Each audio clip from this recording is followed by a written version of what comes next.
Ini Alaska King Crab kalau besar macam gini, Undertaker makan pun tak habis bang. Korang boleh tengok dia punya besar macam mana. Undertaker dengan Big Show pernah datang sini makan tak habis. Okey, untuk yang nak makan Alaska King Crab, ini bukan saiz kecil bang. Saiz mega. Megatron, Megawati, Mega 888. So yang mana kaki Mega tu udah-udah lah. Dulu kawan saya ada private jet, ada private boat. Pakai kereta macam-macam jenis kereta, BMW semua.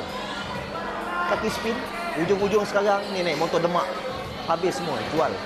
So ingat, rindu boleh, kembali jangan. Yang mana nak makan King Crab yang saiz Big Show dengan Undertaker ni, harga dia 598. Selain tu, dekat sini ada menu yang murah, nasi lemak kambing 29.90 sen, nasi lemak sotong 29.90 sen. Selain daripada nasi lemak kambing, kalau korang cakap lah tak makan kambing, ada juga nasi lemak ayam, belah-belah RM1 je. Yang paling penting bang, beras basmati, sambal mamak. Kambing saya pun mega bang, mega pixel. Yang ini ayam saya pun mega bang, mega naden. Nasi lemak lobster 88. Mana nak dapat harga macam ini? Saya je boleh jual harga yang murah macam ni. Sebab segala stok saya adalah Aquaman yang hantar. Aquaman dengan saya dulu, kita orang satu sekolah, pergi sekolah, cabut sekolah sama-sama.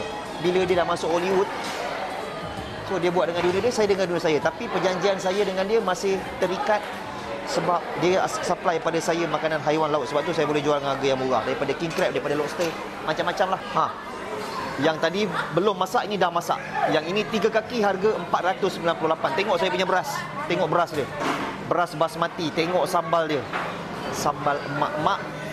Jom kita pergi tour restoran saya. Kita nak tengok berapa punya ramai orang kat sini. Ramai. So guys, boleh tengok kamera daripada atas. Tengok full house. Korang boleh tengok akak-akak tengah beratur makan king crab. Boleh tengok akak-akak tengah beratur makan king crab. Boleh zoom sikit.